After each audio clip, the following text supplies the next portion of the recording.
Welcome to the Minority Trailblazer Podcast, and I'm your host, Greg Ehill, the culture change agent. On this show, we interview young, successful minorities in a variety of fields to educate, empower, and inspire our current and future generation.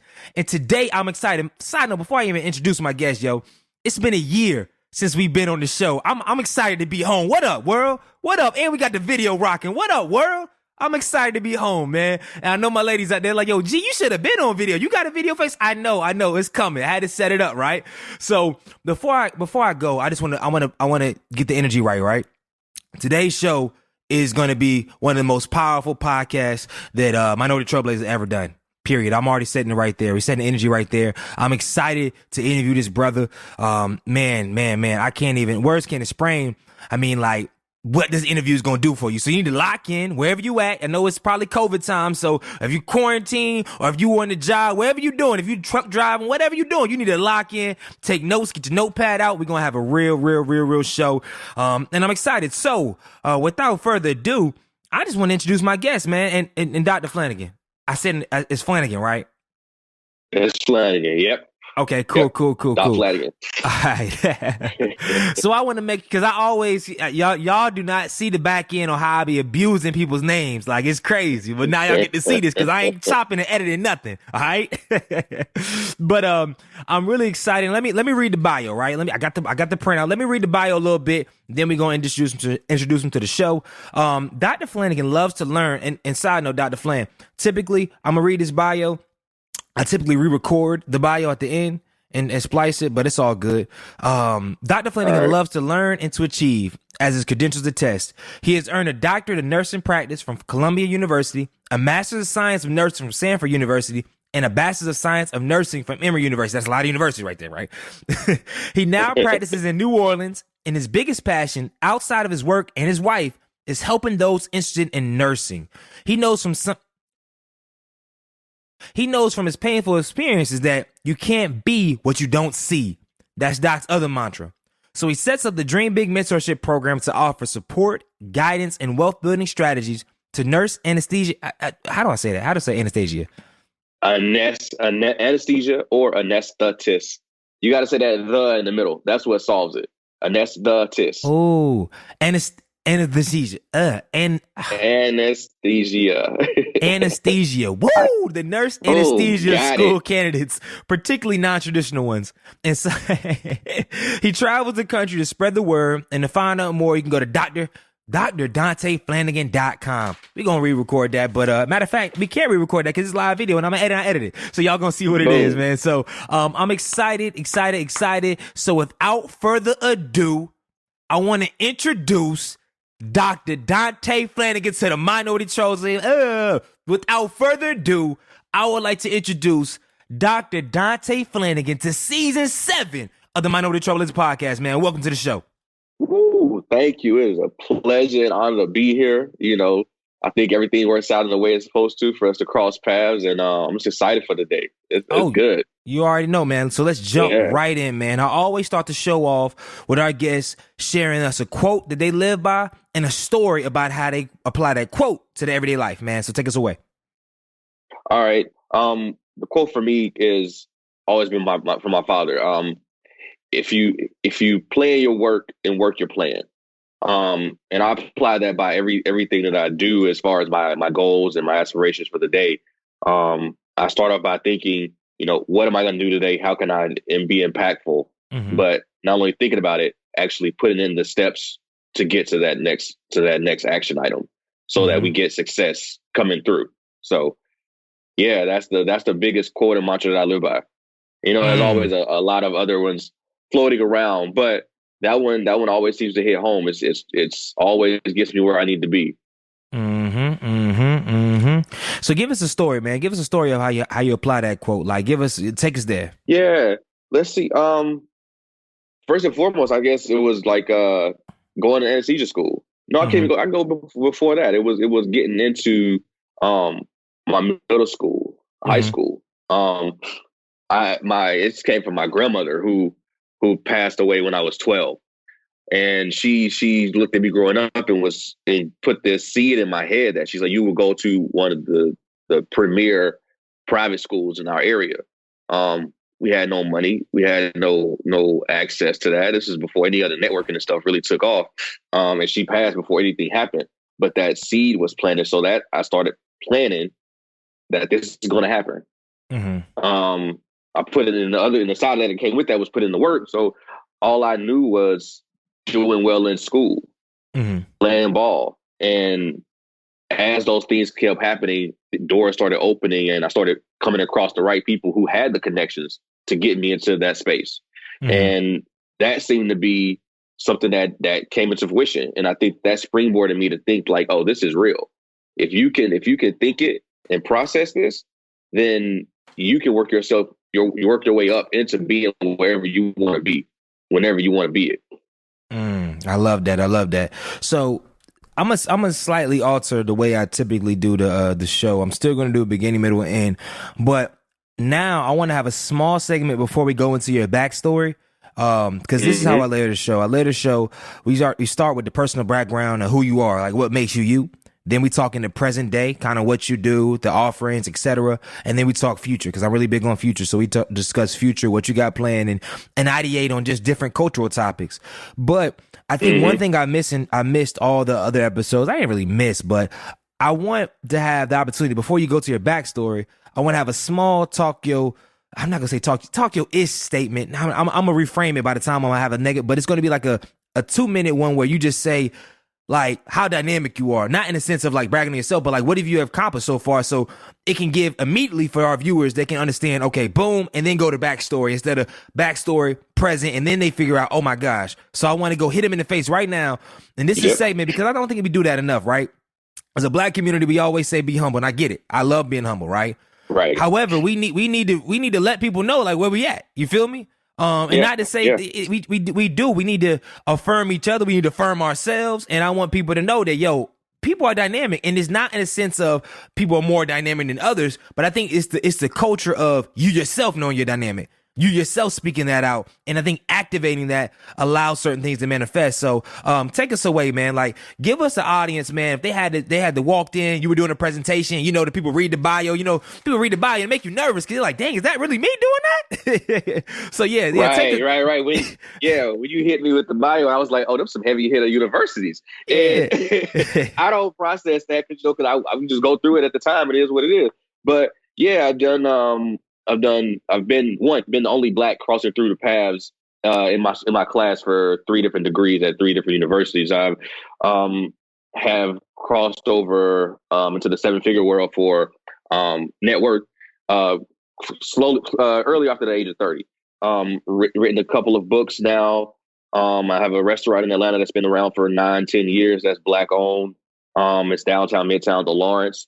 I've been nationally recognized for an national organization in anesthesia for nurse anesthetists, and my work been recognized at Emory for my work in mentoring, and have successfully gotten in touched at around 40-50 people into the nurse anesthesia world as far as them coming in and changing the culture and the landscape for nurse anesthetists around the country. So I dabble in real estate. I've dabbled in some entrepreneurial stuff as far as event planning and concerts and that nature. And I don't like to say I'm a serial entrepreneur. I like to be involved in multiple streams of income. And I like to build systems. And I've done that in various ways across my life to get to a point where when I discuss topics of wealth, when I discuss topics of professional success, it's not just a conversation. I'm telling you from personal experience and what I've gone through and done and what works. And more importantly, I'm very transparent about what those numbers look like on the other side of it so that you can see what's real. Yeah. You said enough, man. So let that sink in before we even go to the backstory. Ownership of a restaurant and like I said, he's not a restaurateur. He's in the medical space. Not only did he operate in the medical space, he brought 41 other cats into the medical space.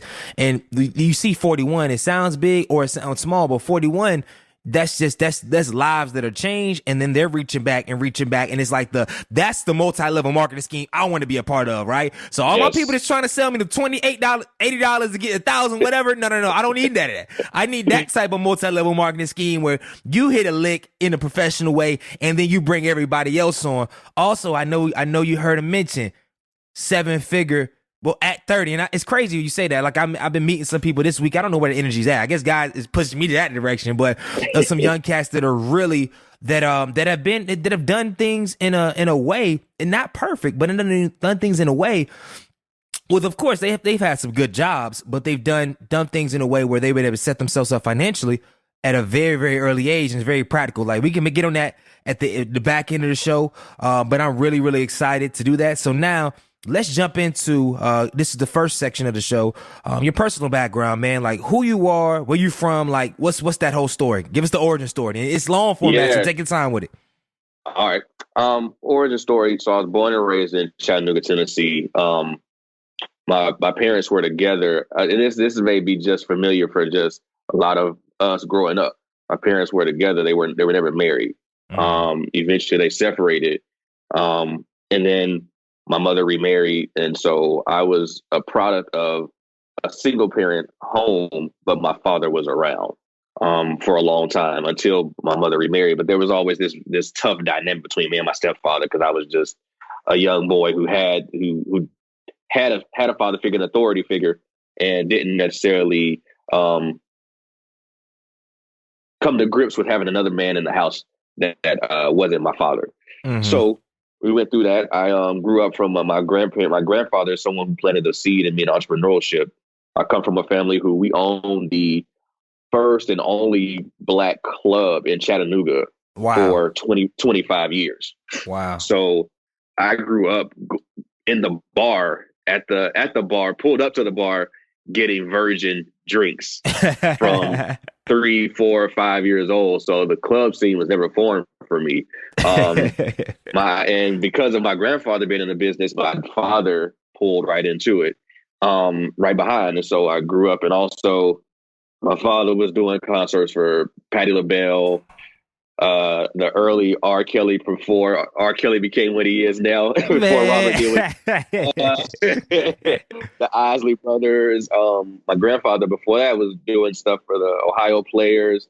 So I just came up in a world where I was exposed to a lot of things early, good or bad. I mean, depending on how you look at it, I think it's all for benefit.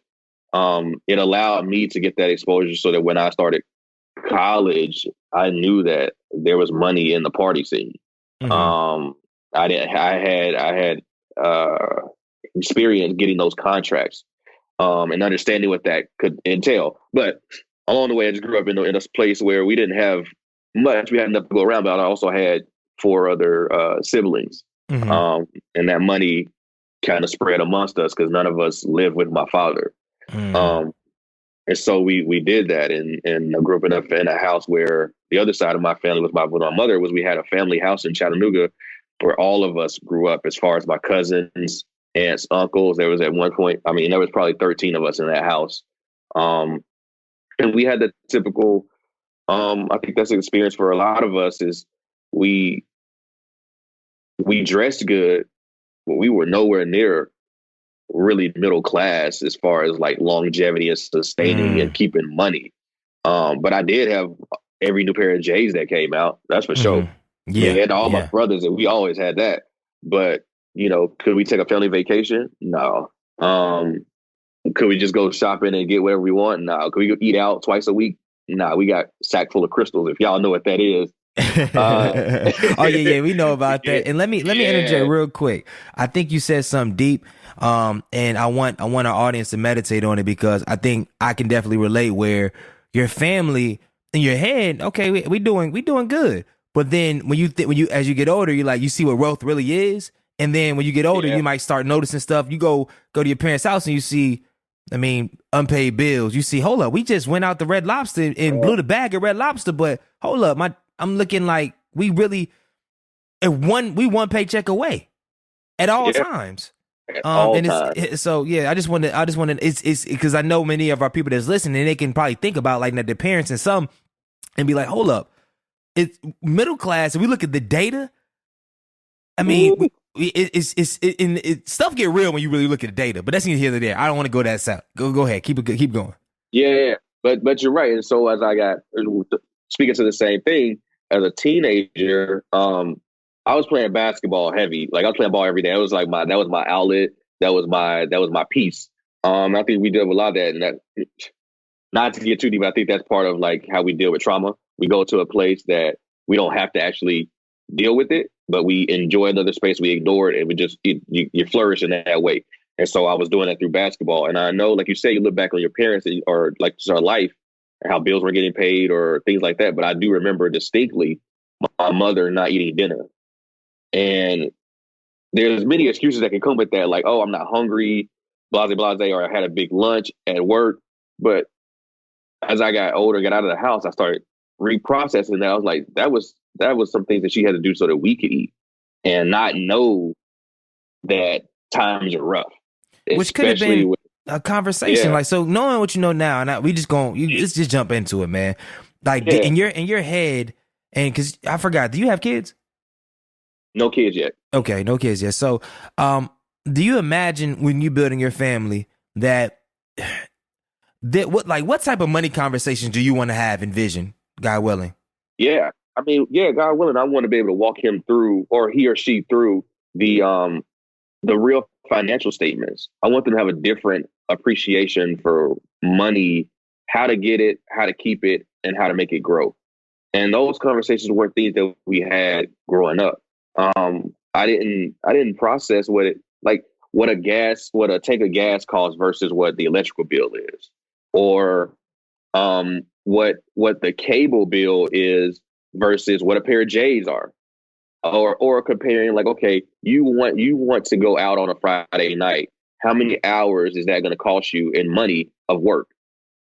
So it's like, oh, you're going to go spend $30 at the club, but you're only making $6 an hour. Is the club worth a full day's work at your job? And I think those kind of conversations put things into perspective, and also being very transparent to a point with my children as far as what the family can do, what we can't do, and that when a sacrifice is made, that they know it's a sacrifice, so that they can appreciate it. Like if my kid wants to study abroad, yes, Lord willing, I want them to be able to support that. But if we have to sacrifice to it, I need to have that conversation with that kid also. That look, we're tightening up at home in order that you can get this larger experience. Because sometimes it's easy for us to, I think we go through it, we experience it, but we don't really see what our parents are doing. I wasn't privy to that. Yeah, and it's crazy. Yeah. We had an exercise at church last Sunday at our seminar, finance seminar, and my brother, shout out to Maurice Cotton, man. He had them go through a workshop and say how much they really cost. So they had to look at, okay, what's they got their rent, as far as they where they stay, their food, electricity, because they thought, oh, I probably cost like $100, $200 a month. Right. So they had to go through their food, their electricity, their clothing, whatever, and they really had to see that, hold up, I cost what a month in healthcare, everything, travel, gas, time, and then the parents build in time, like really, like time. Like I'm a professional, I could be having a second job, so they build in time, and then the numbers were astronomical. They're like, hold up, whoa. Because if you don't tell them, that's why kids be out of pocket with disrespect at times. Because you just say, you're going to respect me. They like, why should I respect you? You don't, and they say, and I thought too, you're doing what you're supposed to do. You're my parent. Yeah. You're supposed to provide for me. You're like, and then I'm looking like now, like, nah, there's a certain minimum that's there, but you're getting extra. Yeah, because let's be true. Yeah. Let's look at the data, especially in black, and it's unfortunate in the black community. The minimum is low. The minimum can be zilch. You feel me? So it's like you got food, you above the max, but we want everything else. So, oh man, we getting excited. Like you said, you want more. You think like, oh, like you said, you're getting food, but black families also be like, well, you can walk and talk and carry your own. You go get your own food. Mm-hmm. 14, 15. If the law says you can get out and work, you go and work. That's your legitimate world. But at 13, 14, if you can provide also, sometimes you put out there to be a quote unquote for us, be a man and provide for the house too. Because you might have other siblings that need to be taken care of, and the money coming in from your parents or your mom, your dad is just enough to get by. So that way too. And isn't it a weird duality where, all right, let's see it, right? You hear stories, and we probably all know people that maybe grew up in certain places that at 13, 14 were taking care of the house, right? Not necessarily bills, but taking care of their siblings, etc. It hurts them at school. They doing that, right? And then we have the other side. And I'm talking about black folk. There's the other side that maybe like yourself that has parents in the household, and not like yourself in the say, but they're not working. They're playing AAU. They're basically getting cashed out, right? And they end up going to college, being successful. Then we have those that sacrifice for their family, and maybe they never. And when I say successful, we can go there another day. But you have those that are the sacrifice that took on manly and womanly responsibilities at an early age, but then they may not necessarily matriculate through college. And then now all of a sudden at 18, 19, they may graduate from high school, but they get a regular job. Then they end up getting pregnant or something like that. And then they in public housing or something like that. And it looks like, oh, they ain't do nothing with their life, yo. They just whatever. But then if you really look at it, it's like, man, they took on responsibility that the other person never had. And we will look at the same person. You can go wherever you're at right now and go to the hood, and you'll see people that was working with their whole family from the age of 8, right? But then you look at them like, where are they at? So it's a weird dynamic as a black person, specifically as one that's successful from a societal perspective. When you really think like, man, there's so many of my brothers that had the same merit as me, even more.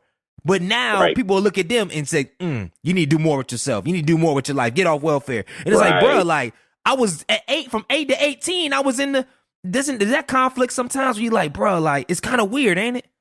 Yeah, it's definitely something that I go through too, because I was not removed from that world. Like my one thing my grandfather, Lord his soul, also was like, never get too big to forget the people you touched along the way. And part of that dynamic is, I skipped this little part, this little segment. One side of my family, I talked about my father's side. I didn't talk about my mother's side. My mother's side was heavy in the streets and well known in Chattanooga. So there was not a black face that didn't in the streets that my family didn't necessarily know. So it was always one phone call away from whatever was going on, and we knew what was going on in the city. And so also it came with that. I also had certain scenarios around me where drugs were being moved. It is what it is. But I was also protected in the space of this is what my family had to do in some respect. But you're protected. You can't go in this route. So it was like you can see it, you can know about it, but you will never put your hands on any of this. Your route is your route, and we gonna protect you to get there because the rest of us can't get out of this. So you will, but at the same time, for me, I can't forget that world exists. Like those are still that's still one of the complexities of being black in America, coming from that kind of city or coming from that space. You do live and carry yourself differently, and you have a lot more like common sense, street sense when you get to that adulthood. And I could never turn my back on the hood, for lack of better word, but like I respect those people as much or more than I respect somebody suited up in these board offices, because a lot of people in those board offices, most times there's something that was given to you, the opportunity was given to you that you didn't have, that the other people didn't have. You put these guys on the street with something legitimate, and they be the best businessman in the world. You know what I mean? And that's just a point of opportunity. And I can't, we got a system that's the issue, which is a whole nother story. But yeah, you look at it, I'm like, I know the mind state from the people around me that taught me how to hustle, how to stay on the grind, how to keep pushing, and how to see the silver lining and everything, and how to flip something to say, oh, okay, well, if this money's making this and I turn this into that, then I just doubled up on that. And if I do that again, now I done tripled or quadrupled, and I ain't spend no extra money. That's some street stuff on a different level. But if I'm doing it in real estate, now I'm legitimate. You know what I mean? But I know what the other guys doing too. Isn't it? It's weird for me. And I'm gonna be honest. Sometimes, because I've been a part of both worlds. I'm college educated. I've been in corporate, but also too, I mean, I done lived a life, right? And it's weird because I was at one point I was gonna get my MBA, and I was in some programs where we had other people that were getting MBA from Ivy League schools. MLT, shout out to MLT program. But shout out to MLT. Yeah, I got shout some out folks through there too. Yeah, but I ain't gonna lie, I'm gonna get real with this. It was weird being in certain spaces with a lot of these brothers because I'm gonna be honest, man. A lot of them just really didn't seem real to me, man. They was really weird energy, man. Really show offish. Really, they were really on some status stuff. Let me keep it 100. And I don't know where, and no judging, because I don't know what part of life and their journey they was on. But they were really, it was just very fake. The energy was fake. And I've had that experience a lot of times in corporate settings, and I get sometimes where you have to put on a shield. I'm not gonna say that. I'm not gonna say I get it. But I understand that sometimes you got to put on a shield, but I always feel way more comfortable with people I knew, not to say necessarily people in the street, but like people I knew from where I grew up. And also people I know that was real people. That's why I gravitate towards people that have went to certain ranks, but it's still real people because man, like it's crazy the higher you go. And these are people that like now are VPs, executives, whatever. And they're like, yo, you're not a real dude. You're not like, it's selfish. It's like you a real dude for your family, for your endowments, for your scholarships. But it's like, bro, it's so weird. I don't even want to be around them a lot. Yeah, it does. You know, the energy's off. Yeah, like you said, it's so hard. And I just want authenticity. And I think that's what it is. Like, you don't have to put on for me. I'm not in competition with you. Like, I want you to win. You ain't got to put on. You ain't got to show nothing. And I think it's a growth and maturity and going through it. But it's also you recognize when the energy is right also. And I've been in that same space that kind of pulled me out of like the entertainment world, so to speak, when I was in Atlanta, because it was so much of things were not authentic. And I was like, bro, I'm in it for the money. I don't need the pictures. The pictures are cool, but I don't need the pictures. I don't need the show. I can be behind the scenes. Just cut the check. You know what I'm saying? And let's be true, it's majority with black men. It's I see it with the black men. Like, and there's more that we have to unpack. It definitely. We got a lot of, trauma built behind that, but it's definitely something that comes with being secure in a space where we haven't had the opportunity to be secure around other black men, where we can sit and we can support each other, but we haven't seen that historically as a norm. We've been having the opportunities have been so small, and survival has been such a necessity that we all we know is to take and to be big and to be seen. And sometimes, it's like the quote goes, the quietest person in the room is sometimes the most powerful. And we have to be able to get to that point at one time or other. But that's building up our own securities and understanding, like, I just want you to be your authentic self in whatever way that is, but it ain't got to be the peacock. Yeah. And the reason why I even went that segue, and now we're going to get back to your journey where we need to be, is because I feel like in the culture, man, so much can be solved with love. And when you understand that we're all human, we're not on the same level to a certain extent, but we all here together, we all fighting for the same thing. We should be. So it's like there's no mix. And I think it is challenging sometimes where I'm like, man, like that's how we can grow. Say if you got something and I'm trying to get there, then you're a couple years older than me, but I want to be a millionaire soon. You feel me? So it's not on no weird like, oh man, he getting it. Oh man, bump that dude. I'm gonna find different things. It's like it's all a group effort, but also too, it's a group effort not based in.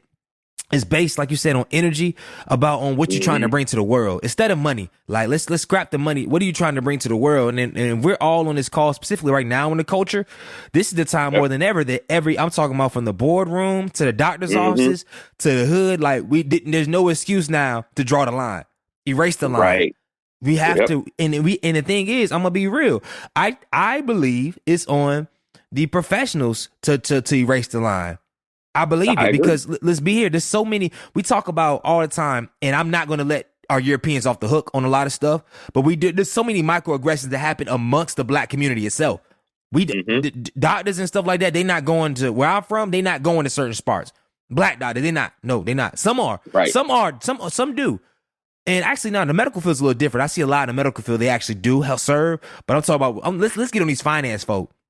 Let's get on these realtors. Let's get on everybody else. Like, where are you at? Are you there? Are you walking through? Did they see you?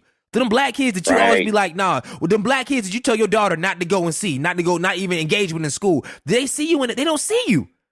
And you give your money to that endowment and to your Morehouse, your A&T, and your Emory, and then you out the May. Are they in Atlanta? In Atlanta, do they see you in the A? They see you pulled up? No, they don't. They don't. And it's not enough no more. They don't know you. Mm-hmm. And that's why I ride with you, man. So can you speak on that a little bit, man? Like, I know we gonna get to where we need to go, but I find that it's just it kills me, man. Yeah, and it hits me the same way too. Like we moved down from New York to New Orleans, and I was living in Bed-Stuy, and I loved it. And I think that's Brooklyn is Brooklyn. Mm-hmm. I love the energy, but it was always something that I wear scrubs, but my goal is always to be approachable. And I love being on the train or walking home or being on the stoop and somebody and a mother with her kids like, look, he's in the hospital, he's a doctor, whatever. You can do that. Man, that's crazy to feel that in the hood. Because I also know what's going on around the corner. But I gotta be seen. And I tell people, oh man, this is real. This is what happened. This is something that happened, like, let's say recently, like 2 weeks ago. I was on a webinar for health disparities in anesthesia world, in healthcare. I had on a black hoodie, had Inkwell on it, some black historical information. And everyone else on it was faculty members, and they were suited. Webinar went great. The remarks about it was wonderful. But one of the comments I got later on was, always comes from one of our own. Always comes. It was one from our own who has a position in organizations that might I suggest next time wearing a business casual. Might I suggest, boy? Might I suggest? And what's the appropriate way to respond to that, and not hit somebody with all the credentials and everything that you've done and what you're doing to the community and what it means. And respectfully, I said, I hear your opinion, and that's okay. But I'm not here to speak on behalf of people in the suits. We've already alienated a whole group of people by having this uniform. I'm not speaking for them. I'm not speaking to them. I don't represent them.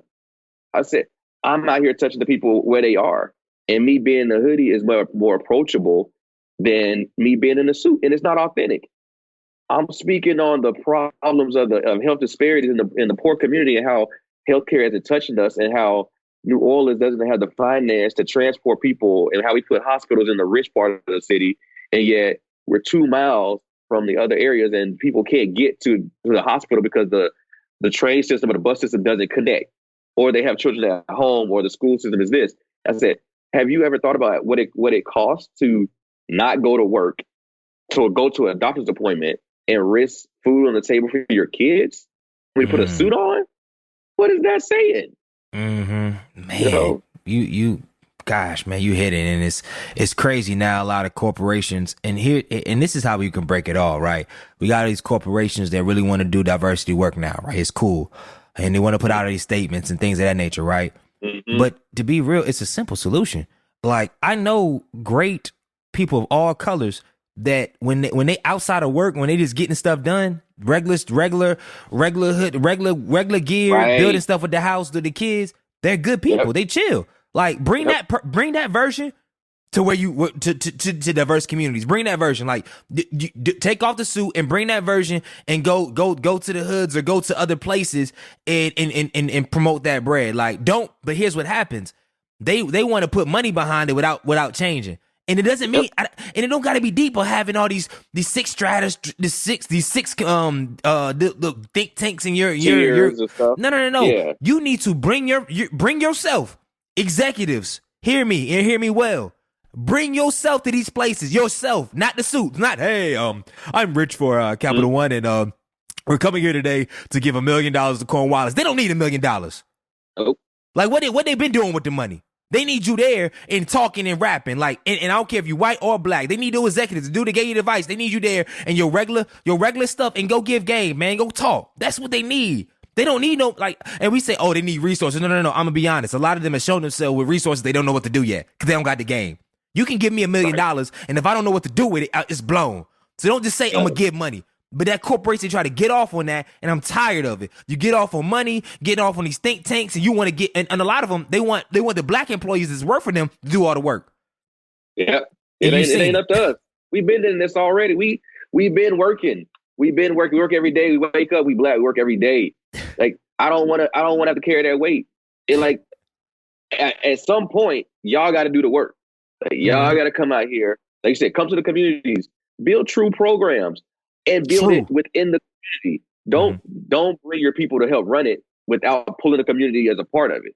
Because you try to define things in your office and like, oh no, this is what they need. How about you go to the community and ask them what they need and what they want, and then have the leaders of the community be a part of the program to build it. That's where the respect is, y'all. That's what we need. That's what we need because we don't see it. And all these, I'm at a point now where the idea of diversity and inclusion means very little to me without action. And I'm because of what I do, I have students that come to me and, I know what's going on.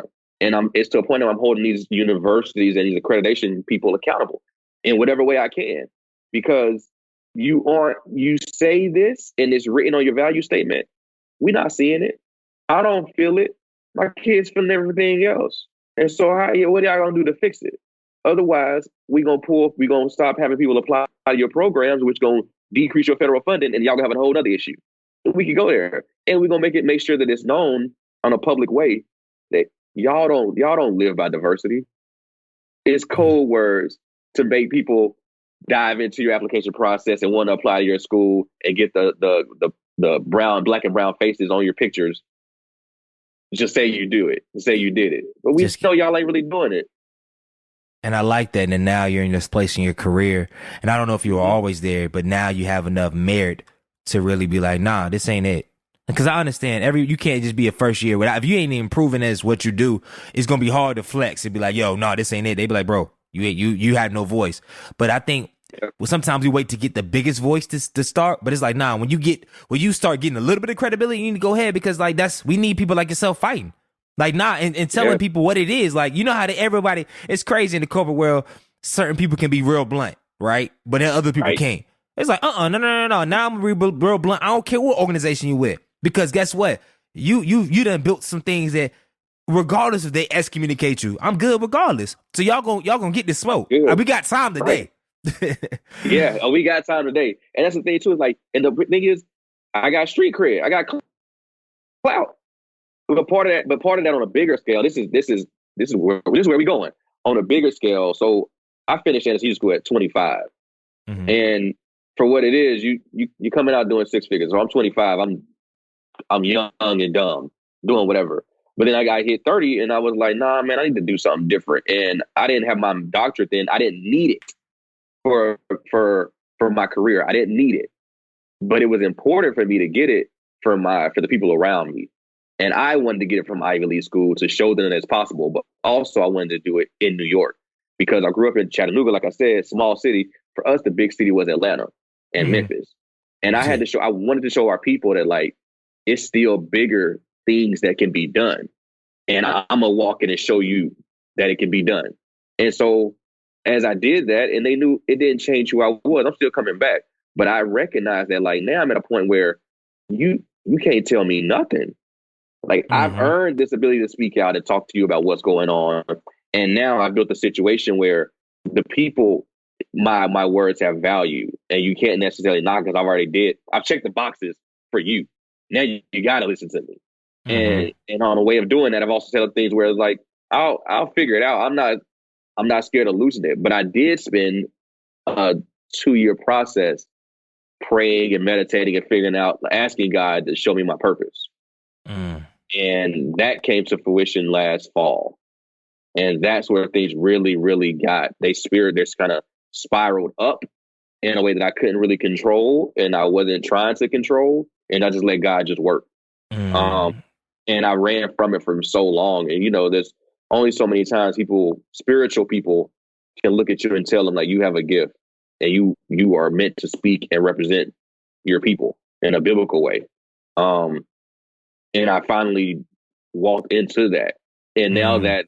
that fear of saying the wrong thing, that fear of offending someone, um, it's gone. Now it's just honest conversation, honest representation, and Mm. I know that's what I'm supposed to do.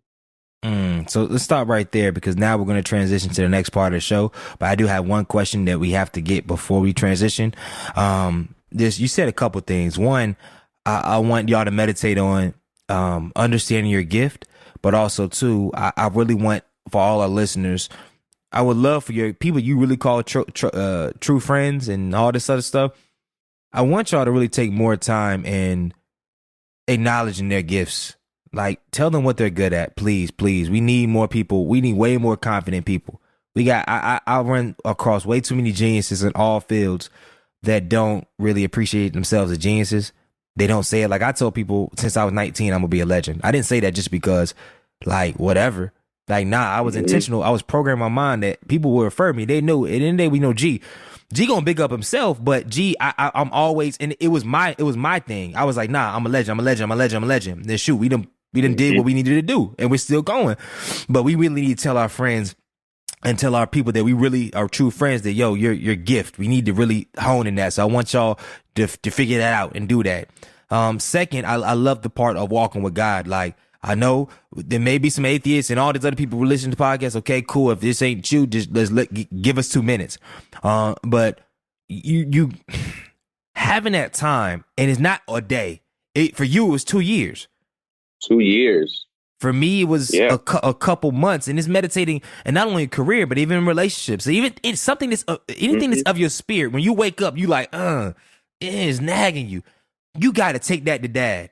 You got to. You got to take that to Yahweh. You got to, and it's gonna take time.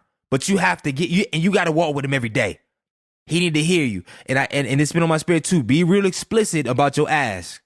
Don't just say I need money, I need this, I need that. Be real explicit, tangible, practical. But also question before we get to the present round, what got you into nursing? Because I ain't gonna lie, when I read it, I first reached out, I'm like, who the heck gets a doctorate in nursing? Like, okay, you might as well be a doctor. Like nursing, and you went to the top program, and ain't like you tried to slide in with a doctorate, boy.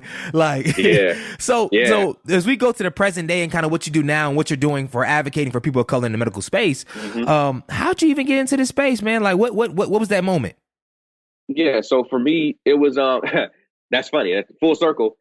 It started out the root of it was I didn't have a mentor that I could look at to guide me into the space as a medical doctor. So with that said, I didn't know the route for undergrad, med school, residency, fellowship. I didn't know that route. Didn't know how to get there, whatever. I also didn't have a plan B. I left home at 17 and I could not go back home. That was in my mind. It was for me, it was a figuratively and actual reality for me. So I started in a path where I knew I could get a job, and that was nursing.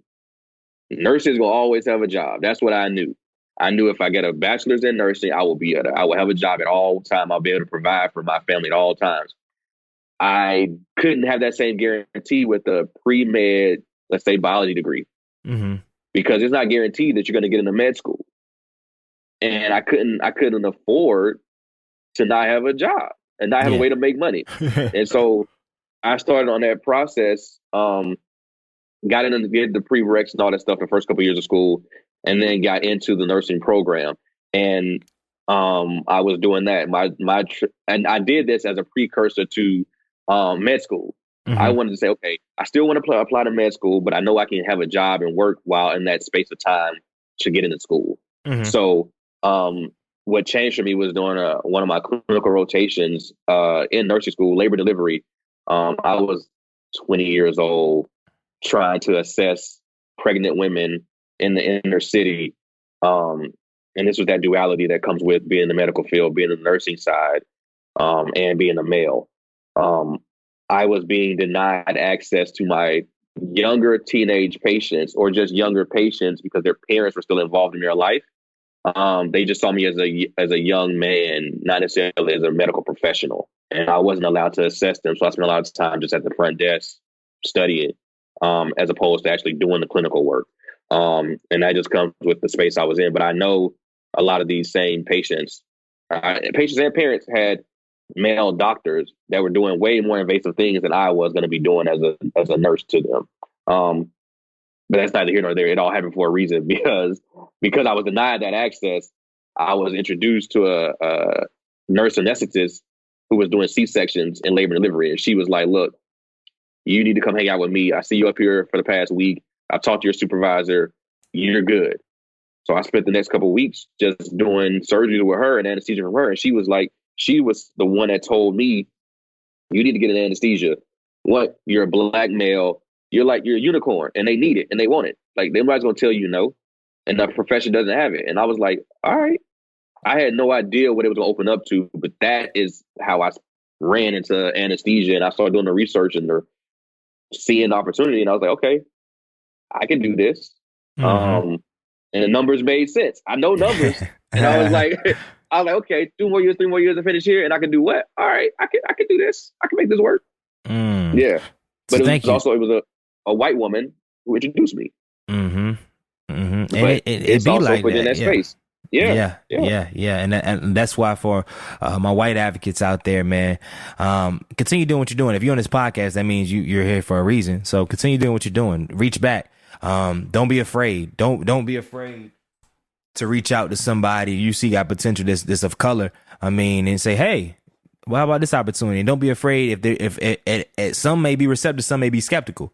But show yourself a value and really be real with the follow through. I think sometimes in mentorship, and it's weird, but I think specifically for Black folks, it's a responsibility because sometimes, and it's hard because sometimes especially on the front end, it seems like you have to do more to get people where you need them to go than you would think. Like, yo, especially yourself, take yourself, right? Say if you were trying to advise somebody to get them to anesthesia. I mean, you're a multimillionaire, like you're good, right? But then you have to track them down to them to follow up, right? You have to email them. You like, bro, do you know who I like? I mean, not on the ego tip, but like, bro, I don't got really time to really be back and forth. But now I'm texting you, remind you of calls. But I think sometimes we stop there, and not to say we need to be like cold with it, but I think to a certain degree, some people just they're not there yet. So you have to kind of coax with them, but it's up to you to have the spirit in line to see what person you can coax and be lenient with. Like, because I'm a real guy on practicality, like timeliness. There's certain things I'm like, I can't be lenient with this dude because he's just not respectful. But there's certain people, like, they got good hearts, but they got a lot going on. So you just got to be like, find a way. What is your take on that as far as mentorship? Because I think sometimes when you get to a certain place, you want you want the young folk to respect you at that place and to operate accordingly, but they don't know how to operate accordingly. So how do you do it? Right. So part of that, I break that one. I go in order to be truly involved, I have my mentees sign a mentee-mentor agreement and we have a contractual agreement where I want you to hold me accountable and I hold you accountable. I'm giving up a piece of me and I expect you to do the same thing and follow through. And if you don't, certain repercussions come behind that. And this is how we would deal with it. But part of that is also having a conversation with, say, the younger guys about, like, look, that's where sometimes I have to be more transparent with them so that they can see the fruits of the labor. And sometimes it is sitting down, and sometimes I go through and show them evaluations of and value of what I have in some aspect. And sometimes that's enough motivation. Like, look, they get it. They recognize, like, you don't have to be here. But sometimes just having a conversation, I let them sit within the process and, like, I'm doing this out of love. I want you to win too. And I don't want to do this by myself. I don't want to be on this side. I get nothing out of quote, if you think I'm boasting about having this. That's no fun doing this by yourself. I want to see somebody else win, and then they can tell somebody else how to win. Like we've seen that work out in other communities. I want to bring that into our community. But like you said, sometimes it is you have to do more, and sometimes we have to get them that space so that they can deal with it, whatever they have going on. If I've had people that say, like, I want to do it, but I just had a baby. I understand that's a different responsibility, a life-changing event that you have to wrap around and start, you have to reprocess and reprogram. Doesn't mean that this goal has disappeared. It may just be on hold for a second, and you can't meet the deadlines that I set in place. Mm-hmm. But I'm still here for you when you're ready. And I made sure to do that. I made sure to keep the conversation open. I never want to close it down on somebody who is showing me that they want to have it. And I think you hit on something deep. We have to, and it's a transparent thing. That's why with all my people, like my brothers and anybody that asks, I'm very transparent about all my numbers. Like I've always been, because they need to know, because the industry is full of weird people that, like, especially in the speaking space, man, people that got all these pictures, got all this other stuff, and ain't making no money. Like, that's why, like, nah, I know people that's really, you don't see nothing on online. They running circles around everybody, right? But I think the point about showing your fruits of labor, being intentional about showing the fruits of your labor, because then, you know, for the most part, especially for those folks that we trying to get, that activating right there. Like, because guess what? They not going on LinkedIn right when they meet you. Just be honest. They not. Especially I'm talking about like the high school, the young people. And of course, sometimes you don't have a lot of time to mentor young people, even college folk, even grown folk. People meet me all the time and want a game and they ain't even know you got a podcast. I'm like, but why are you reaching out, bro? Like, but so I think, but for those that show themselves worthy, I mean, I think walking them through the fruits of the labor. That's why I just now started buying J's and doing other stuff. Not, I mean, I also, cause I always wanted them, but I just couldn't get it. But also too, I do realize, cause I work specifically with a lot of high school young men, and they not on your LinkedIn. They not on what you really do. You feel me? And they couldn't understand it either, because even for me online, I see them straight, but the stuff they working on the back end, you be like, what in the world, for real? They not seeing that. They seeing, okay, first of all, what you wearing, but also how you living. That's the biggest thing. How are you living? Like, as a person, what is your energy? When you come in the room, did things change? Because guess what? You can't mentor nobody if they ain't seeing no fruits. They like, hold on, why should I look up to you? Why should I respect your time? Why should I? They did. And I respect them for that. That's one of the first things too. Don't listen to nobody that ain't doing what you want to do. Yeah. So I respect that, and I'm like, yeah, you right. If I can't show you the proof, then what's the point? You trying to run game on me, and we already know our community has already had enough game run on us. So we should be skeptical. Yeah, I respect that. So let's get into present day, man. Present day, what all are you working on? What are you excited about? Kind of run us through, because you don't just, because you're anesthesiologist, right? And there's that. So I do the anesthesia. I work as a team with a partnership with anesthesiologists in 80% of my settings, but I do some independent stuff also. So kind of just break our audience down on what you're doing for the medical field, specifically for people of color, as well as like what are you involved in? So like, this is your time just to kind of get us to present day. Yeah, present day. Most recently, I just released my memoir, Dream Big, which is just a story of all the obstacles that have happened along the way, but also it's a story of success and perseverance. What we hadn't talked about right now, this is a small story out of the that's in my book, is me being arrested 3 times while I was in anesthesia school, and dealing with that process and the criminal system and what it took to persevere while getting one of the highest degrees in nursing. Hold on. Hey, you got. I know it's in the book. Side note, I was about the book sold out right now. Yeah, we're good. We just re-up. It's on Amazon. Oh, Dante Flanagan on Amazon. Yeah. All right, I'm about to buy it right now while we talking. This is okay. I'm gonna go to Amazon, but so because they got it sold out on the website. All right, cool. Yeah, my copies are sold out, but Amazon's got them. Oh man, I need the sign. Well, you got one at the crib? I got you. All right, cool. After just send me the link, I'll cash you out. And we'll get that. But now let's talk through please, if we can, man. Arrested 3 times. This is the from what you can share. Yeah. I mean, really good too. I was still doing parties in anesthesia school. I was one that wasn't trying to change my lifestyle and quit working. So I was still working and doing parties in Atlanta. I was going to school in Birmingham.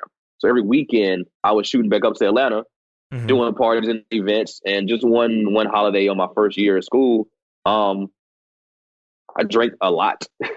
Felt invincible. I was in the cloud. I'm young, making money, living a life.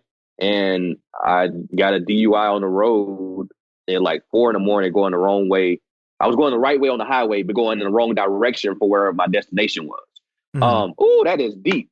Boy. Ooh, hey, Oh, whoa, hey, oh man, okay, I like, hey, that's spit, hey, hey, yeah, that's it. boy.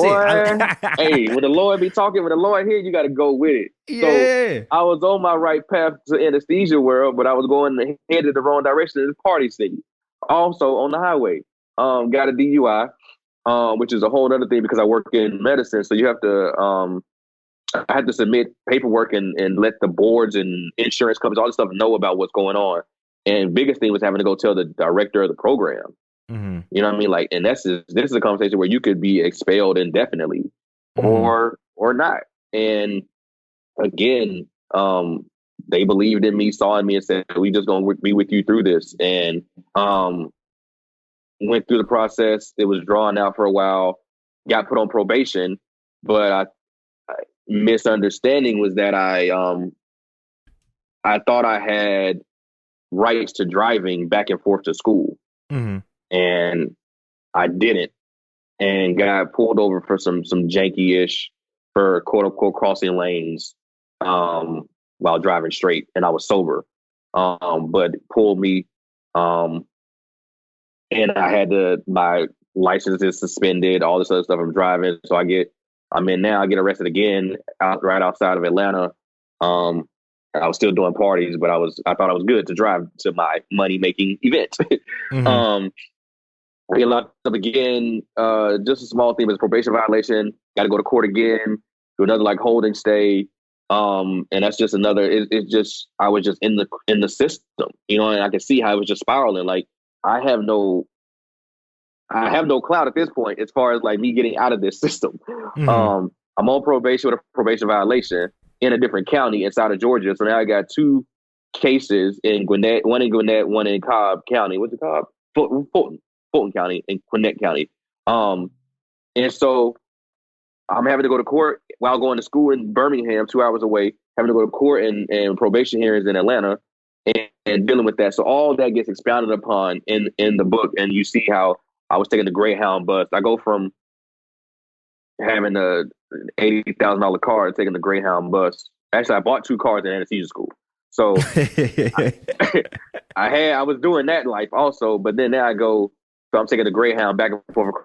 And I'm walking a mile or two to clinicals, rains, snows, anything. I'm walking to clinicals.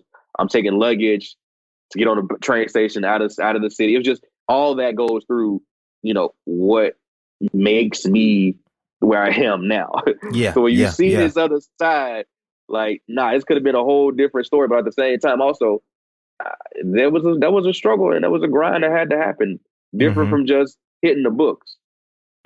Yeah, I love that. So we're gonna have all that in the show notes. So go ahead and cop that book ASAP Rocky. ASAP. I can't wait to get my signed copy from the author himself, man. So you got the book, right? So what else? What Mm-hmm. else we got cooking? What else? So we got the Dream Big mentorship program now. That's off the ground and running. It's three components of it. Yep. So there's the first component of students. I meet nurses where they are and potential nurses to talk to them and get them geared up to apply to anesthesia school. So Mm-hmm. that's resume building, that's personal statement editing, that's mock interviews, that's GRE prep. I've got partnerships now with the preparation companies that help give. I give an award every 6 or 7 weeks to one of my mentees about for them to take the GRE. It's prep Mm-hmm. work for months, and then they take the GRE, and that's also paid for. And that's just a kind of decrease of that unnecessary barrier to success, which is standardized testing. That's just a racket money wise. So, whole separate story. But we prep them and get them ready for school. Once they're in school, I have another component of the program, which is my wellness group, which meets once a month with a licensed therapist.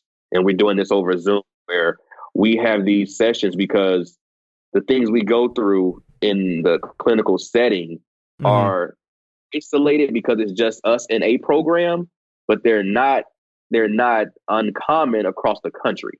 Mm-hmm. So I show up to clinicals. Let's say I show up to clinicals, which is the hospital, in scrubs, young Black person. I'm asked to push a stretcher or to get the trash because they don't know that I have degrees, that I'm here for anesthesia learning. Yep. They think I'm here as a janitorial services.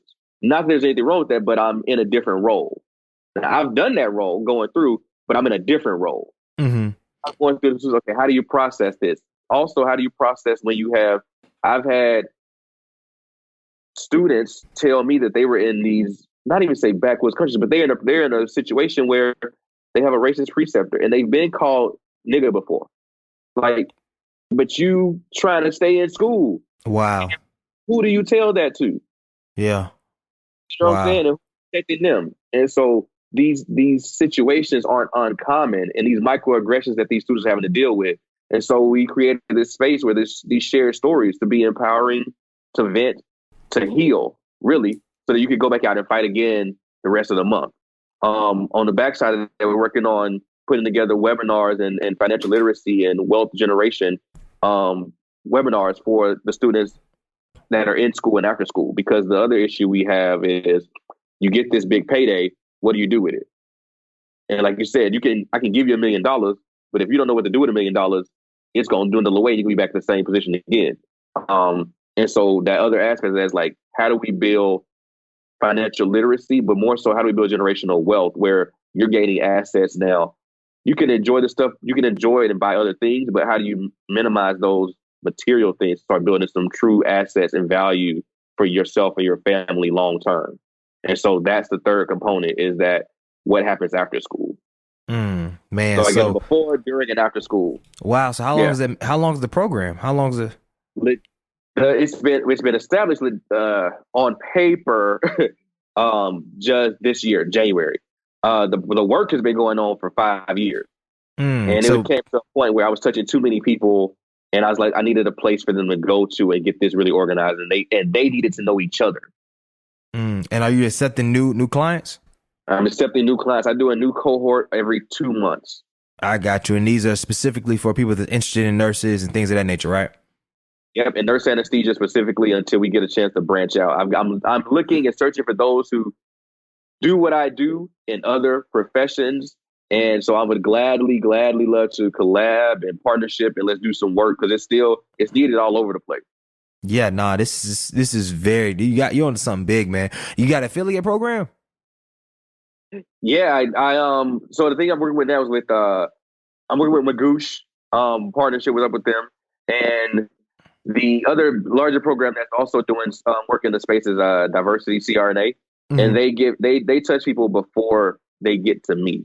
As far as like they sometimes go to high schools or colleges and let people touch the mannequins and touch the items and devices we use, and then I get them afterwards to say, I see you get exposed. You got exposed to it.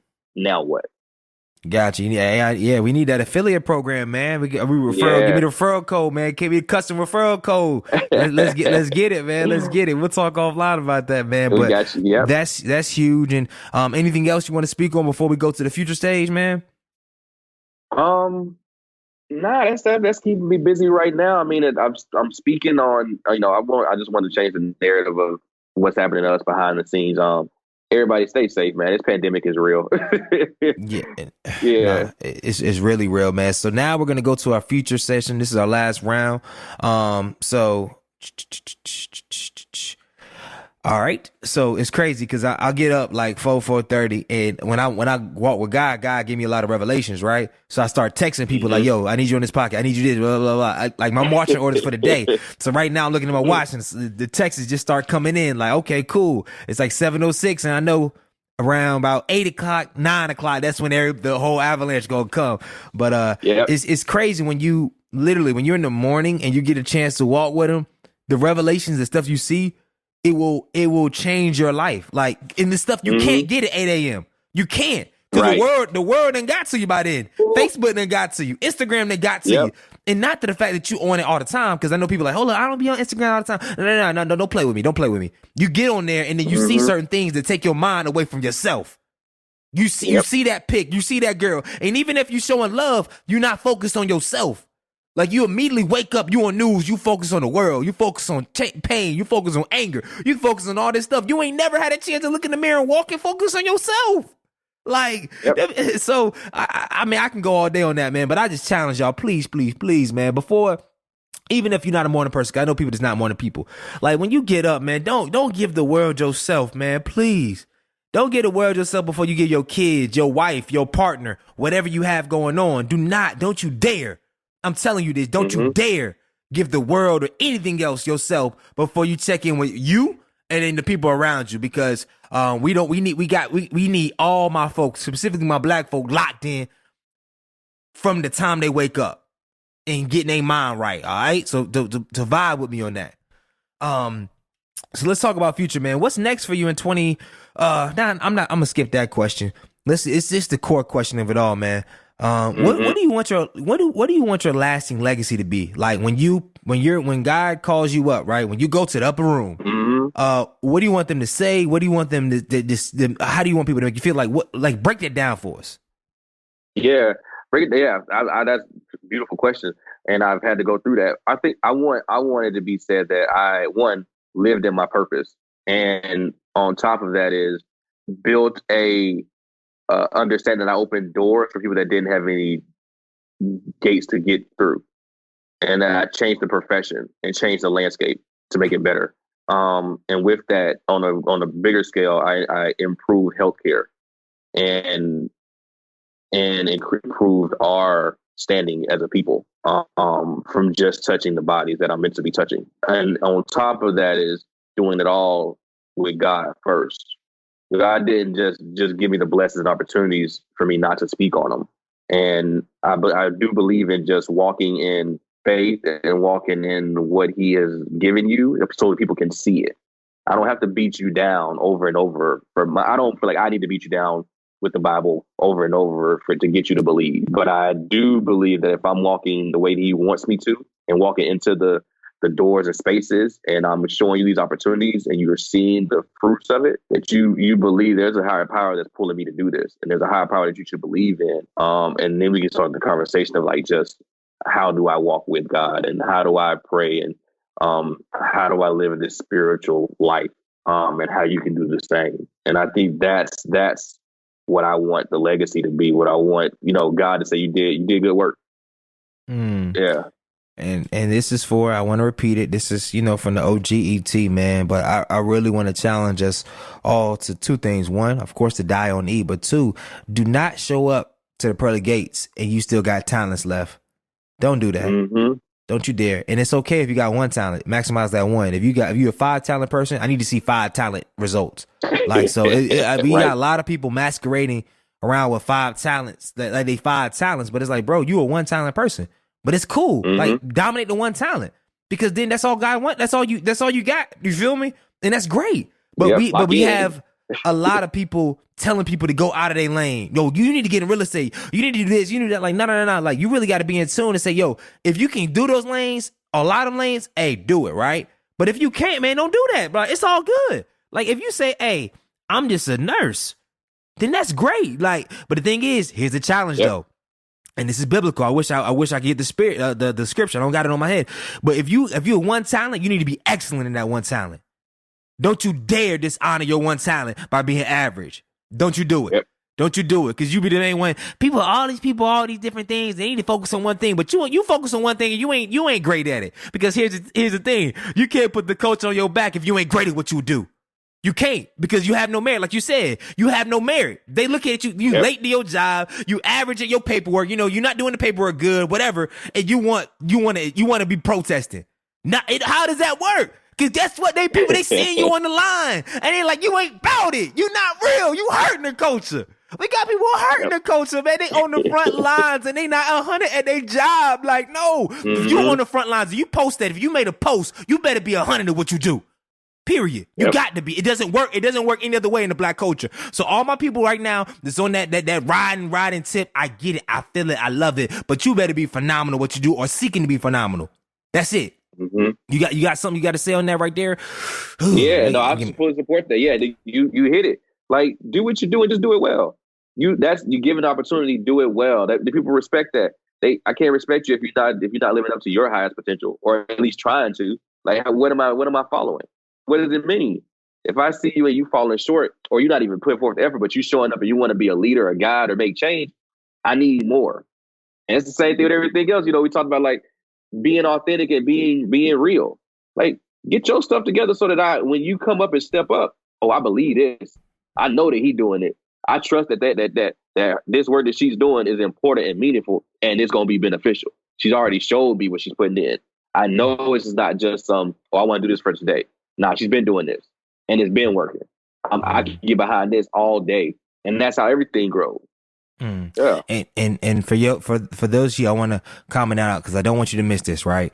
When I say all in and be phenomenal, I said trying to be phenomenal, right? Because there's a lot of times in my life where like stuff wasn't going well, right? But guess what? It wasn't going well because I was trying to be phenomenal. Like, it's okay if right now you depressed, if stuff ain't working out. It's okay. I'm not telling you that you need to be perfect to be on the front lines. I'm not saying that. We not saying that. When you look at his book, there's times that it just wasn't, stuff won't clicking. He was making bad decisions. But I guarantee at the ethos of his heart, he was searching for phenomenal. He was searching to be great. It's different. You making bad decisions and you cool being average. Then you need to turn up. So for all you people, don't get it confused. I'm not shaming nobody because I've been there. Shoot, I might be there in a couple. Who knows where God calls me, right? But the challenge is you need to strive for it, though. It's about striving. That's it. That's the name of life. You feel me? At the end of the day, it's about striving. That doesn't mean we're not respectful what the privilege and things we have now. But it's about just striving, man. We need people to continue striving. You never done learning. Yeah, I know you graduated. You never done learning. I know you don't like school. You never done learning. I know you don't do well on tests. You never done learning. Like, stop saying that. I don't do tests. I don't read. Dang, you don't do well on tests. You don't read. You don't like talking to people. What do we do? What do you do? Like, what do you do? What do you do? And then there'll be people and then they want their kids to do well on tests. They want their kids to read. Like, how does that work? My parents. Don't ask all this stuff from your kids and you're not even trying on it. It don't work like that. You average and you want your kid to be phenomenal. They see average every day. They look at your behind. They look at how they living. They see average every day. Like, what do you expect? You want them to go to school and be good at school, talk back? But here's the thing. You want them to respect their teachers, right? But you don't respect your family. You beefing with your mom. You beefing with your sister. That don't make sense. Like, and I had to tell myself this. Like, there's one way I wanted to act. And my life changed once I started aligning how I act. And from a speaking level, I've always pound for pound, always been one of the best speakers. That's it. However, are you pound for pound a good son? Are you pound for pound really trying to be the best son? A best son for your mom? Like, does your mom want? Does your mom do? Like, I was being a great speaker. There was times where I was struggling. My mom was doing so much for me. Like, I didn't even think, like, birthday just, like, yo, how can I make her smile? Like, not just say, yo, I'm proud of you. No, make her smile. Like, do stuff or just really gonna shook. Like, yo, oh my God, I'm blown away for my son. My mom sacrificed everything for me. I'm still, I'm working on ideas now that I want her to be blown away. But my mindset wasn't like that a couple years ago. I wasn't looking to blow away people that sowed seeds. So I want to challenge the people that now are coming up and things are rocking in your career. People that have been sowing seeds for you, specifically parents or grandparents, whatever, man. Blow them away with your love. Blow them away. Yeah. Blow the community away with your love, man. Because they need that, bruh. Like, my mom's strong, but my mom my mom been grinding her whole life, man. She didn't go to college. she been an admin. She need me to salsa up. I don't need to be salsa Instagram up. No, we need to, no, keep it in house. Yep. Keep the family close. Man, I'm getting excited, man. This is good for me. But that's big, man. That's big. I feel like I believe in that wholeheartedly. I think I think I was your age when I listened to Bible too, like just as I was going, but like it really got big when I was like your age when I was I hit a lick and it was time. Like, and it was time for her to get the crib redone, and so we redid and expanded the house and took care of some other stuff that I remember getting her first real like luxury bag. You know what I'm saying? Like, I know what that meant to her because you didn't have it. You know what I'm saying? You didn't have the chance to get it. Or just get a chance, like you call a need. It's something. It's great to be in a space, and you should always do it when you get to a point where you can help. Like you said, help out those who helped you, however it may be. Yeah, I speak on this moment that happened with me recently. My mom read the book for the first time, and it hit her because there was things that I was going through that she didn't know about. and she felt like she hadn't lived up to being a good parent. And I was like, no, like everything I went through was for a reason. And I love you for that. I love you for doing the best that you could do. This is Yeah. all you knew. You know what I mean? And I said, Mom, like, understand, I'm gonna always take care. You're gonna always be important. But you were young. This is all you knew how to do. And I don't hold anything for it. I had to go through my own obstacles in therapy to get to that point and recognizing what effects it had on me. But do I hold it against you? Not at all. I Man. said, Ma, you will always be taken care of. I know the love that's there. I know the sacrifices you put out there. I know when you weren't eating. I now know why. You know what I mean? And that's that piece where he's like, I can't forget that. I can't take away from that. I don't hold my parents. I can't hold that against you either. Without that struggle, I wouldn't be where I am here. But And at the same time, because I'm in a better place, you're going to be in a better place. and it's weird, man. I got chills and almost come to tears when you say that, man, because I know that was one of the hardest things about writing. I've written two, working on a third, but that book where it's like my parents had to read it and they like, what the hell? Like, you were homeless, bro? Like, you were in the streets like that? You made these decisions? Like, it was good decisions, but bro, like, and I had other people reading them, they friends, and they're like, hold up. It's like, and it's like, you live in Yeah. this person you grew up with, that's your son. But what? And I always, and luckily she handled it good, but I always want to know, like you said, bro, I really wanted her to know that, no, this, none of these decisions I made, you made me perfect. You made me perfect. You guy, you and my dad, he's not stepdad, but that's my dad. Y'all made me perfect. Y'all did a phenomenal job. So it's always, especially as a writer, when you doing real stuff and when you've been through real stuff and you sharing it in a real way, not just, hey, I got these 3 arrests, but boom, like you really digging deep into your story. Yeah. It's very, very sensitive. The people that actually were in it, because the thing is, like, that's why, like, people that like read it, oh, that's cool, but like people that in it and you writing about it, it's sensitive because you want to know people that, like, one, I'm not gonna throw nobody under the bus, and I don't want anybody to ever feel like I threw some shots at them. Right. And that's what I'm saying. People that read, like, that know, they're like, it's just, it is what it is. It's kind of point blank, but I also know that, like, she's processing it too. I went through a process to be able to share it, but like she's processing it too in a different way. And my father read it and he enjoyed the book, but he was like, your this is gonna hit. And I was like, yeah, I know. I hadn't thought about it that deep because I was just getting it out. And I stepped back, I was like, yeah, it's a lot. It's a lot. It's heavy. So, man, it's been good to me. So let's close it out, man. Culture change round, rapid fire round. I got 5 rapid fire questions. Looking for rapid fire answers. You ready to go? Yep. If you could add one habit and take away one habit, what would they be? Take away drinking less.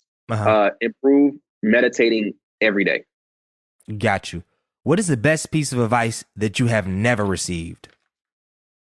Ooh.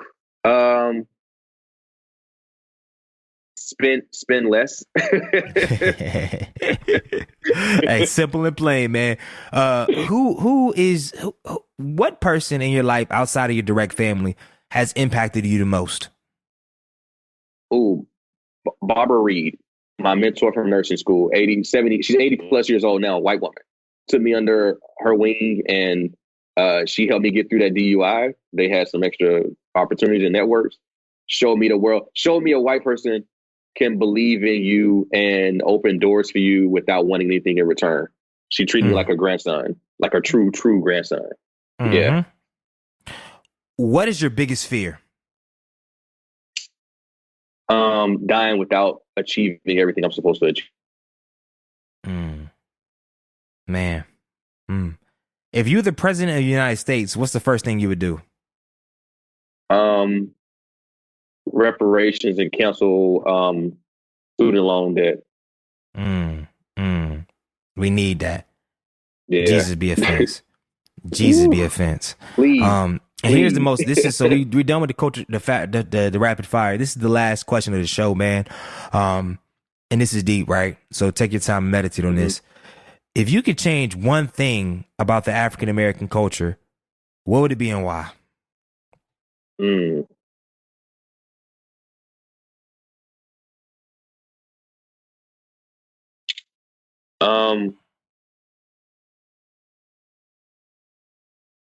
I think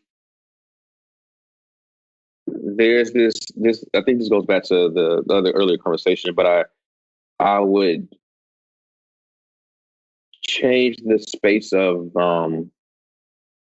judgment and fear to our own people. I think there are, for instance, I think people leave the hood, or you see, let's say, even like the homeless of our community, like veterans and people in our community. We don't come touch those places and those spaces where they are, whether it's fear or judgment of them. And I feel that we could do so much more as a culture if we didn't run from those spaces and we didn't let media drive our attention. And we had just empathy. If we had empathy, that was like just true, deep down empathy and sympathy for our people, and knowing that these issues that are happening to us were not created by us. And when we see people struggling, or we see people doing certain things illegal because the system said it's illegal, understand it's not by mistake. It's not necessarily because they want to. They have to, because it's the way the system has been for the last 400 years. And it's only illegal because somebody else is saying it's illegal. Going to how is weed legal now for the big elephant, and we still have people incarcerated for selling weed, or people still getting arrested in certain places for selling weed? The idea that it's even on the table to be legal when people have been having to do it and sell it for years to support themselves is a problem. And I think that if we could be more empathetic and just meet people to talk to them and have those conversations in space, like we can't give information, we can't give resources if we're afraid to go talk to these people that are going through these phases. Yeah. Yeah, man. It's crazy. I was at Harvard Innovation Labs a couple years ago, and was rapping with somebody. He was based out of Cali. He had a startup that just got $1 million, crazy amount of funding, and he had a weed startup. So they were doing like CB, like they're doing all this stuff. And I was just sitting there, and I was like, bro, this white dude, slick back hair, and I was like, bro, for real, bro. Like he getting millions. Not only is he selling weed, check this, bro. He getting the front money. $1 million in front. Like imagine. Front. Look at this. Let's take it there. Imagine, you know, especially your people's in the streets and other people's in the streets. Like, imagine they get $1 million up front. Right. $1 million. Not 10,000. What? They ain't starting with a nick. Imagine where the culture, where things would be. You feel me? $1 million untouched, because you finna do this and you ain't gonna be touched or have to worry about the legals. And here's the thing, and I messed up. And here's the thing about it all. Once you do that, I'm gonna fix it when I'm done. Once you do that, you get the $1 million untouched. It's like, it's the crazy system is, if you lose all the money, they'll reinvest in you too. You can still get more. Yeah. That's just a part of the system. You imagine that? You get something on consignment and then you ain't gotta pay it back. We good. Nah. We give you a meal. You figure out what to do with it. If you don't, that's another meal or two coming behind. You know what? We didn't give you enough. That's our fault. We should have gave you 5 up front. It's ridiculous. Yeah. It's ridiculous, man. So, hey, man, I told y'all it was gonna be. I'm a fixed guy in the world. I told y'all it was gonna be a phenomenal episode, and this is One Take Jake. This is a legend. This is one of the best podcasts I ever recorded, man. Fresh off a year hiatus. Look at God. I told you we locked in. That's why we take years off, so we can meet people where they at. You feel me? Man, it's been a pleasure. It's been my succinct honor. Man, Honor. Me too. Bruh. So we're gonna connect offline because we gotta stay tapped in. Gotta stay tapped in, like period, flat out. So I'm gonna text you immediately after this call. We're gonna set some reoccurrence up. Definitely text me this information about the book. Like whatever, like and I need to sign one. And we gonna do like that, man. So where can our audience, where can they find you at, reach you at as we close? Where can they reach you at? Where can they find you? Instagram doc.flanagan, FLANAGAN. That's where I post everything that's going on. And on the website, www.doctor, that's Dr. Dante Flanagan, Donte Flanagan, Flanagan. There's 3 books on Amazon right now. There's and there's more to come. I'm dropping a couple more come September. So yep, same here. September 24th, man. Let's get it. So my name is Nation. I need you to do one thing and one thing only before we go. You already know what it is. Let's do it. I need you to I need you 2 things. One, go buy that book. Go support the brother for all my nurses and stuff like that. I'm going to insert a little I'm going to insert a little link, whatever, by the time this go out, to use that to go look into the membership program. Because this is what you need. Like, this is a requirement. Like, do not jump in the fields and act like you're not going to pay no money to get the resources that you need to thrive. Don't do that. And last thing, the most important thing, I need you to do this, right? I need you to continue to change the freaking culture. Good night. Boom. We good, bruh. Bam. Hey, bruh, and we hit it on the dot. 728. Yep. Hit it on the dot, bruh. Love it. Wow. Yeah. I felt it, man. Today, man, bruh, this is, hey, I envisioned it and I knew it was going to be like this. Remember when we first talked, I said, bruh, it's going to be a classic. Yep. This is a classic. Yeah, I love it, man. It was, and we didn't even dig. I was ready like for it. we didn't even dig exactly. Like dig. Like we could. There's a lot to dig. Right. But yeah, bro. Oof. Yeah. Oof. We gonna stay connected, man. I loved it. And when I'm telling you, the way we market this thing, especially with your store, bro, it's gonna get crazy. I'm gonna let you know right now. Like, I'm with it. It's gonna get crazy. I'm excited for it. Let's definitely talk offline about the affiliate stuff like that, because I think it's an area. Once you get stuff set up, I mean, there's some people outside of myself as well that I know have access to communities that not just bland people, but like real people, intentional communities that definitely could get your stuff even more out as far as the membership and platform. What is your real quick? Because I got like a minute. What's your capacity for like mentoring? Is it could you have bigger cohorts, like cohort of 100? Like what's your capacity? Yeah, I could do cohorts. Right now I'm doing 20 at a time. I get max. I definitely could do 100.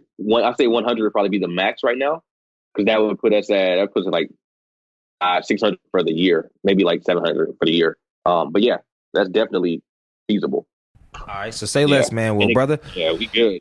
I'm gonna text you in a second. I got this team meeting, and hey, have a phenomenal day, man. It's been a pleasure and an honor, you dog. too. All right, you as well. Have a good one. All right, King. Holla. Peace.